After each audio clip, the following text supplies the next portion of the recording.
Mics are good. Mics are good. Great.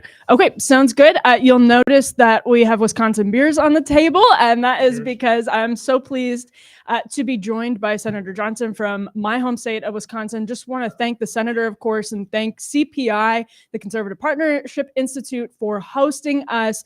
This is a really, I think, important week because you've probably seen a lot of people reflecting on the 5-year anniversary of COVID being declared a public health emergency. So we have a lot to discuss with the senator.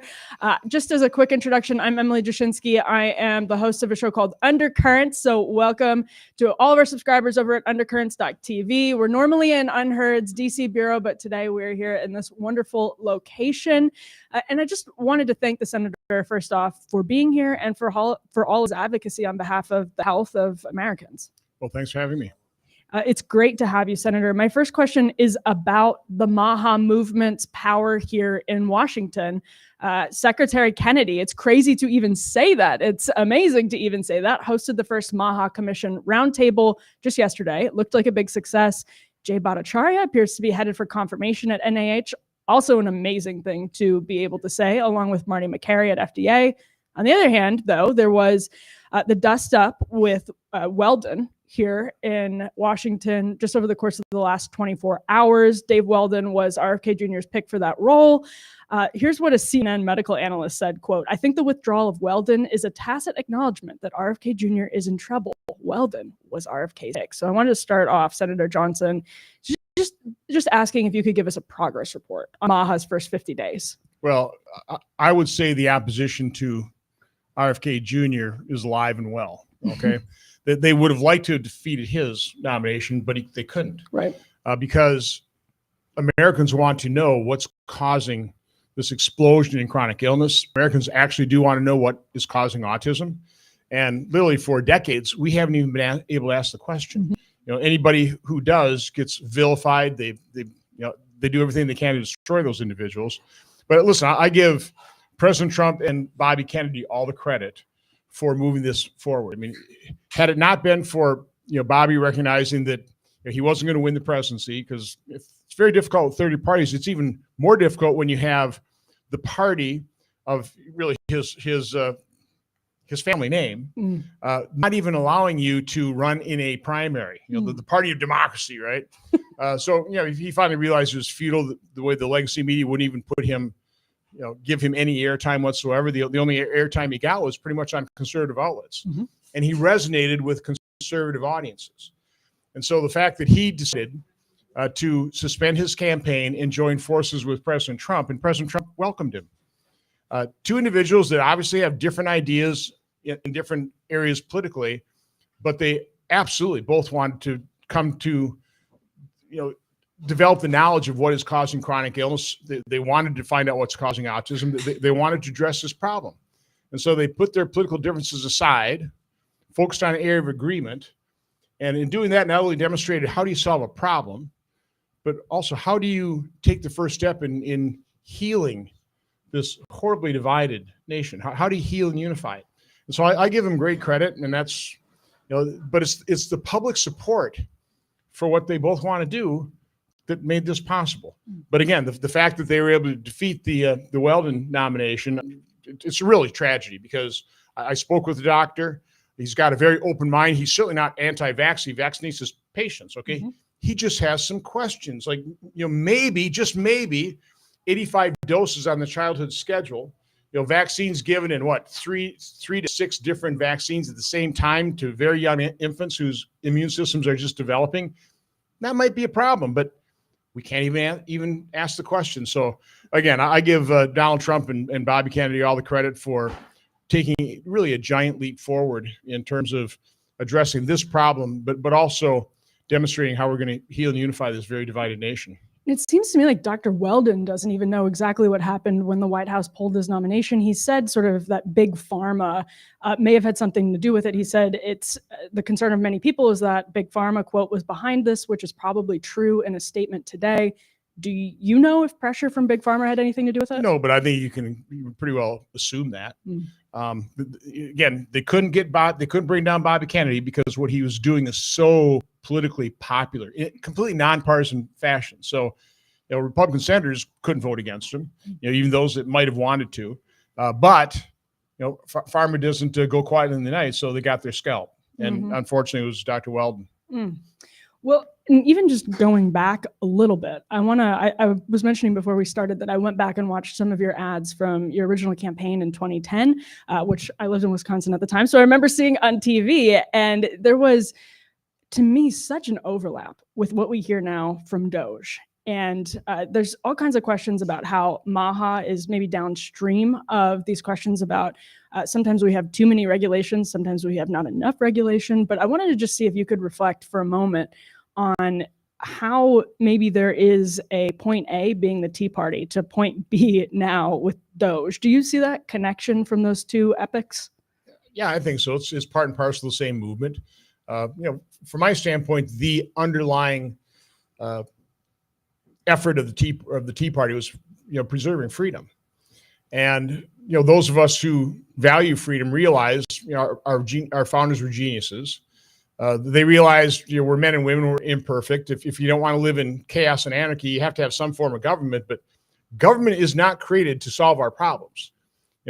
Government is a necessary evil, and it's really something more to fear and needs to be limited, which is why they wrote this brilliant constitution that in theory was going to have 3 co-equal branches of government, all 3 branches jealously guarding their own constitutional authority, not leaping outside the constraints of the enumerated powers. But that's kind of gone by the wayside. And now as government grows, our freedoms necessarily recede. So that's really what I think the Tea Party recognizes as we start producing $1 trillion a year deficit. I mean, those are the good old days. When I ran literally in parades, I would shout, "We're mortgaging our children's future. It's wrong. It's immoral. It's got to stop. Freedom." That was my chant. Sounds like a great parade. And I got elected. But we were $14 trillion in debt. Now we're 36.4, and no one in sight. I will report. We came back from a meeting with the Senate Finance Committee Republicans and President Trump, in a very positive meeting. I mean, he is dedicated to balancing the budget. Now he's looking at different forms of revenue, whether it's tariffs, whether it's his gold card, which quite honestly is a brilliant idea, combined with returning to a reasonable pre-pandemic level of spending. And that'll be kind of the combination of factors that I think we've got a real shot at it. So I'm encouraged by that. I could not be happier with how swift and how bold and how decisive he is acting to honor the promises he made to the American public, secure the border, end this wokeism throughout government and in our university systems, protect our girls and our women from biological males invading their sports and their bathrooms and their locker rooms and their showers. Okay. Controversial. So it shouldn't be. It's only controversial in the legacy media and with, I guess the crazies who've embraced all that. Okay. But, the vast majority of Americans are really supporting what President Trump is trying to do here. So I'm encouraged, but there's no doubt about it. There's pretty much a direct line from the Tea Party movement to, the MAGA movement and now the MAHA movement. This is all about, we don't trust government. We recognize it is corrupt. It is grotesquely dysfunctional and inefficient. That's what Elon Musk is, laying out for the American public to see, is just how grossly dysfunctional and inefficient, and how much of our hard-earned tax money or the money we're borrowing that's mortgaging our children's future, how poorly the government, spends those funds. So again, that's what I think most people support, what Elon Musk is doing, even though the press is doing everything they can to create fear of Elon Musk. What blows my mind is, the drumbeat is, he said, unelected, some with conflict of interest. What about the unelected bureaucrats that are completely unaccountable, that are the deep state, that do not provide the radical transparency that Bobby Kennedy is absolutely dedicated to provide as Secretary of HHS? By the way, he's running into roadblocks right off the bat. This is not going to be easy. I just want to caution everybody. This isn't, Trump didn't take over. Now, it's amazing how much he's accomplished very short term, but extracting information, extracting truth, from the deep state is not going to be easy. They are not going to go, like the big pharma, they're not going to go quietly into the night. one of the things I took away from the Tea Party era, and probably a lot of us in this room took away from the Tea Party era, was this total appetite among average conservatives, Republican voters, for their lawmakers, their elected officials, to absolutely stick it to the political establishment here in Washington. And I'm sort of fascinated, and I'm curious for your thoughts on how Democrats are now handling their own shutdown dilemma. Senator Kirsten Gillibrand was reportedly yelling so loudly today that you could hear her through a wooden door in the Capitol. I think that was according to Punch Bowl, right? But do you sense that they are starting to finally pick up that the mood of the country is completely fed up with the Hillary Clintons, the Joe Bidens, and the Kamala Harrises, or are they still completely sort of aloof to that point? I think most of them are totally clueless. They are so dedicated to this wokeness and their radical left ideology. And they've whipped up their base. I mean, they've been lying to their base for decades. And so their base is now demanding that they show, fealty to this ideology. And so, we're hearing senators are, if they're doing telephone town halls, they're getting thousands of people on there demanding that they, dig their heels in on the CR. I mean, understand how absurd it is, by the way. A continuing resolution just continues spending for the priorities of the previous fiscal year. Let's see who signed that into law, who passed that. That'd be Joe Biden and Democrats in the Senate. That's their spending plan. I voted against it. I didn't like it. Okay. But I also do not like government shutdowns, which is why I've been promoting Preventing Government Shutdown Act ever since I was chairman of Homeland Security.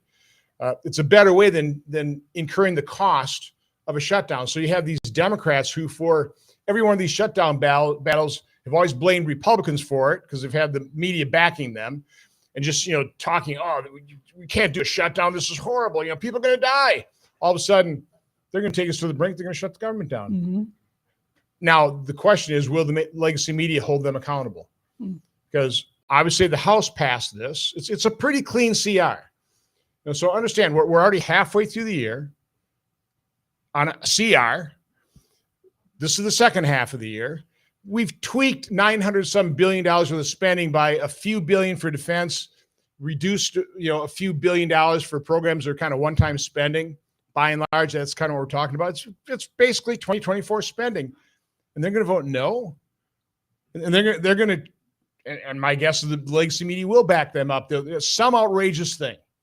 They'll come up with something and it'll justify their voting no and shutting down the government. It'll be interesting to see how this plays out. Are you conflicted at all on the CR, or is it? I mean, you're a no. Again, I've been opposed to shutdowns, and because we did not take care of fiscal 2025 funding. First of all, before the fiscal year, which is what we're supposed to do, but certainly not before President Trump came into office. I mean, I knew Democrats aren't going to cooperate with us at all. So I've been predicting for quite some time the only way we're going to fund 2025 is by CRs, whether it's a week at a time, whether it's 30 days at a time, or whether it's a year. Now, the House has chosen to do it for a year, try and plus up defense a little bit, give President the flexibility. It's kind of amazing. If I were in the White House, okay, and I would be going, make our day, shut it down. We'll manage this just fine. They're kind of, I think from the president's standpoint, do it either way. Because you're not going to shut down the vast majority of the government. And the good news for the American public, a shutdown under a Republican president will make it as painless as possible.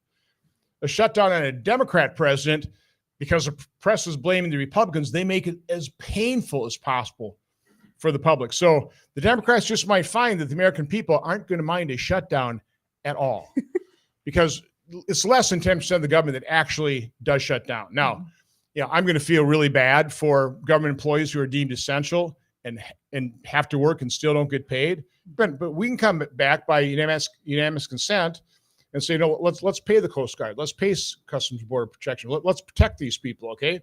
Because of Democrats, obstinance. But again, I don't know if we have a shutdown. I guess it's not going to last very long because I don't see how the Democrats can really sustain it. Yeah, I'm curious how they take that lesson from all of this, hearing from their base and everything.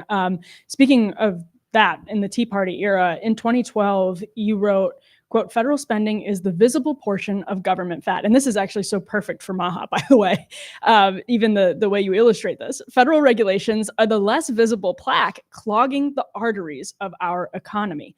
I agreed with that then, I agree with it now, and I imagine you do too. I wanted to ask, though, how you think about federal regulations and the economy, given that Maha is fiercely critical of corporate capture that sometimes involves bad regulation, but can also sometimes involve under-regulation. So how do you balance that now?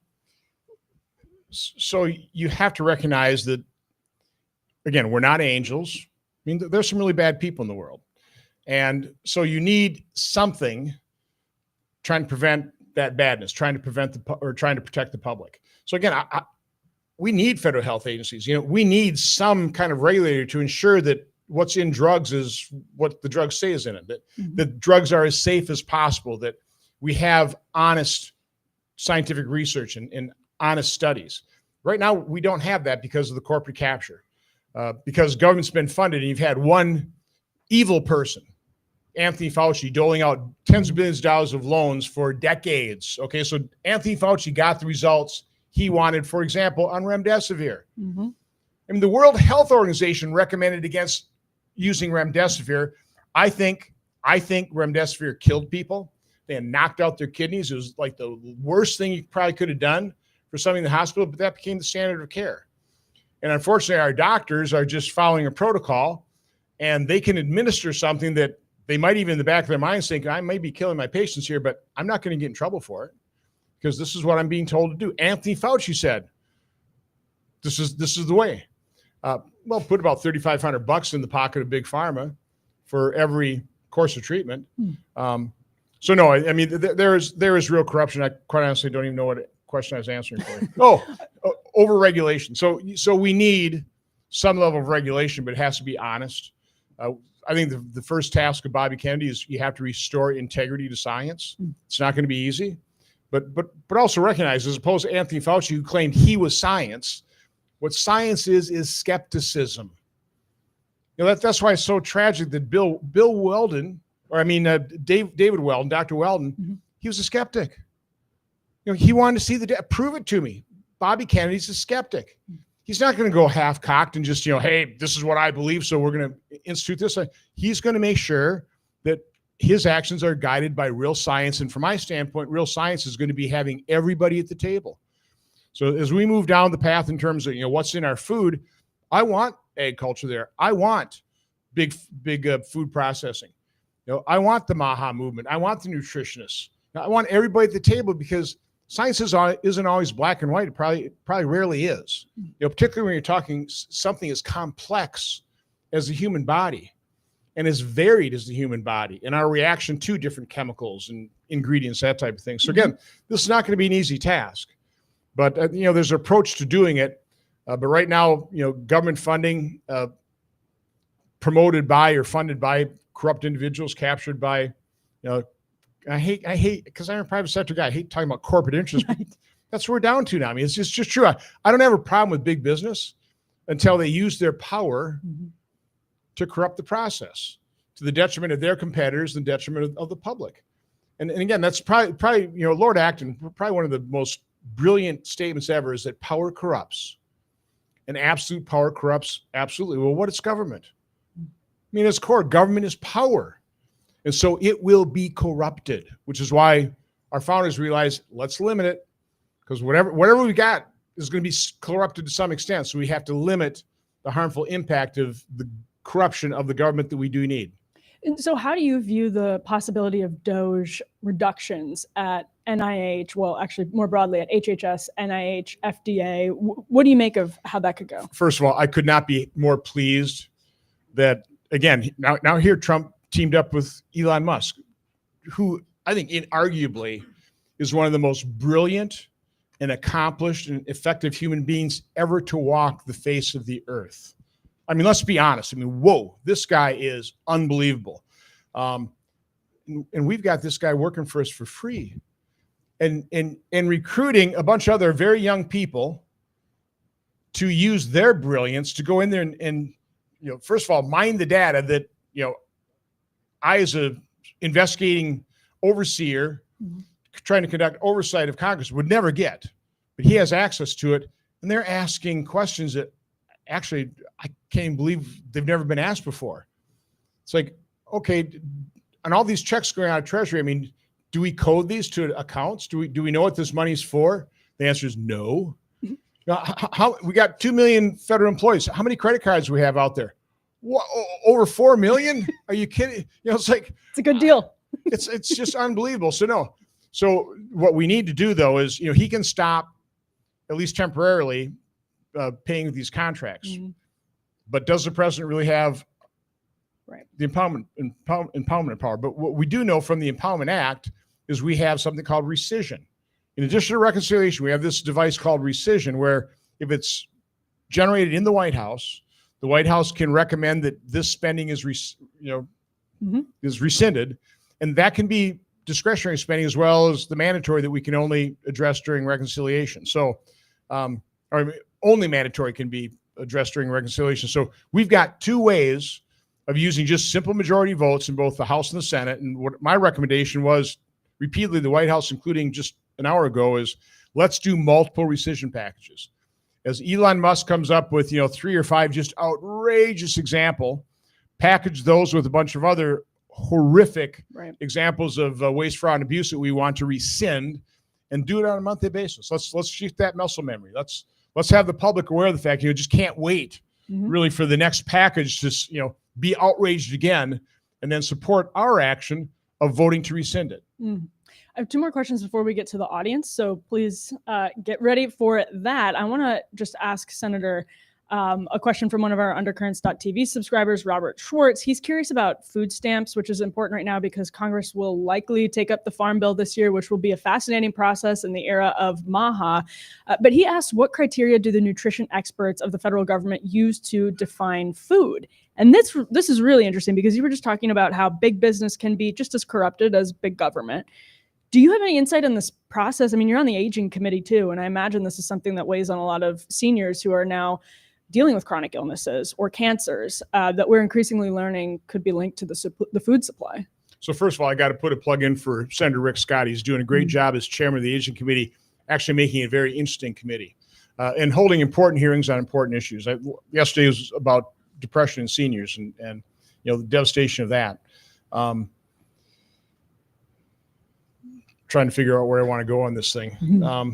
Give me how special interests can influence the way that the federal government ends up defining nutritious foods that can be purchased with SNAP. Okay, yeah. So you started talking about the food stamp bill. Well, I mean, you call it the farm bill. Yeah, food stamp bill. But it's the food stamp bill. The welfare bill. And part of the problem with the farm bill is you have the only way they can pass it is by 80% of the bill being food stamps, welfare. And unfortunately, I really don't want to have to do a grand bargain. Wisconsin dairy versus Kansas wheat versus, okay, it's just, I'd much rather have Wisconsin take care of Wisconsin dairy in our agriculture and Kansas do theirs, and far better off with just a grant program. You guys figure out how you want to do it. But we federalize it.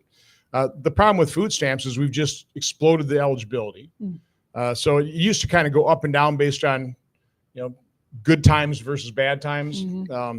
Now it's kind of stuck there at a pretty high percentage. I haven't researched it recently, but I think it reached about 15%. It used to be at 6% and then go, and now I think we're stuck somewhere in the 12, 13% range. So, but it's a very legitimate question. I mean, should we be funding, and I hate to say this because I love Cheetos, but I quit eating them. And donuts. Oh, wow. I'm actually trying to improve my diet, and you actually lose weight doing that. But no, I mean, should we, again, we want to help people who can't help themselves. We want to help people help themselves. So we're a very compassionate society, but should we literally be funding and allowing food stamps to be used for sugar pop and Cheetos and donuts and, all the kind of crap that I love to eat? Miller Lite. Really, we should kind of limit it to healthy whole foods that are a whole lot cheaper, and they'd be far more nutritious, and the people benefiting from food stamps would be leading a healthier lifestyle, it would cost the American public less. So to me, that just makes perfect sense. I'm sure it'll be called racist, Yes, but yes. it's actually being concerned about the health of the people that we're trying to help. Right. Now, you actually come from the plastics industry, and this is so interesting to me because MAHA is very concerned about microplastics, and actually people even outside of the MAHA movement are concerned about microplastics. Have you changed the way that you've seen plastics, or does your experience actually kind of shape and give you a lot of background on that? Now, listen, my eyes have been opened, and I've got a very open mind. One of the things I've said in my public events, like the last paragraph of my opening statement was, I'm amazed at the knowledge that mankind has accumulated over the millennia and how rapidly we're adding to that knowledge base. But as much as we know, I would argue that what we don't know vastly exceeds what we do. So, I mean, you have to bring that level of modesty, that level of humility into any of these debates. So I've got an open mind. It is kind of scary when you realize we got like a credit card worth of microplastics in us. I mean, that's one of the things I've heard. Right. I mean, I just don't know. I mean, something's happening, but let's balance it. Something's going right too.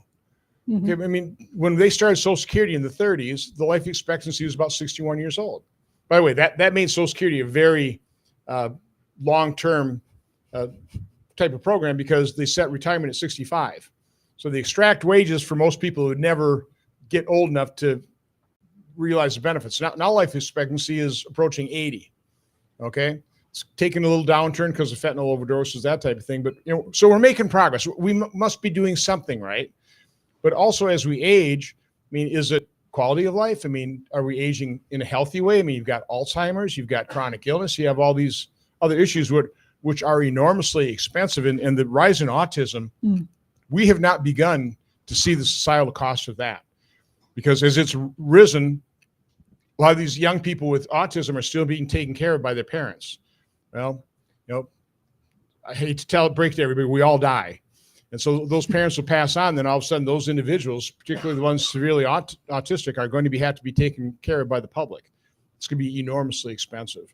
So that's one of the, I mean, just from the financial aspects of the cost of chronic illness, I mean, I think in hearings I think Bobby quoted, 75% of our over $4 trillion healthcare costs are treating chronic illness. And imagine how we can reduce that if we can cure chronic illness, and think of all the money we would save if we stop this, increasing rate of autism, Alzheimer's as well. So, by the way, corruption of science. So I'm just reading about a scientific study on Alzheimer's about the plaque, corrupted. So we've spent billions of research over the decades going down a false rabbit hole. At least that's what people are saying. Got to take that seriously. When you corrupt science, you're causing a great deal of harm. How better could have that billions of dollars of research into Alzheimer's been used if they weren't going down a false rabbit hole produced by a fraudulent study? How often do you talk to Secretary Kennedy and maybe likely incoming NIH Director, Dr. Bhattacharya? Again, I don't bug them. They're really busy right now. I think their plate's full. No, I mean, honestly, I think once they get in their job, I'll start contacting them sooner. I will say, Bobby is absolutely dedicated to radical transparency. He's become a friend of yours, it sounds like. But we're both hitting a wall. And it's going to be, it's hard to figure out who's causing that wall. I think he's got confidence in people trying to extract the information, but then there's counsels involved, lawyers involved. We got to redact this because of personal information. It's like, again, I'll just be honest with you. I'm not seeing much difference between the current administration and the Biden administration, other than I absolutely know there's a sincere dedication to be radically transparent. It's just going to take time. Again, the deep state will not give up its secrets easily. Very interesting. And before we get to questions, I do have one more thing that I just wanted to see if you would reflect, since we are here on the 5-year anniversary. Thank you so much, AJ, of the COVID public health emergency declaration. If you could take us back, Senator, to what was going through your mind 5 years ago, right now, as we all, I think, well, maybe I shouldn't say we all, but many of us did find ourselves sort of reflexively putting our trust in Dr. Anthony Fauci and others in our government, even the president. things went south very quickly. But can you tell us what that was like for you? So again, we're looking at March, what was it, 13th, 10th?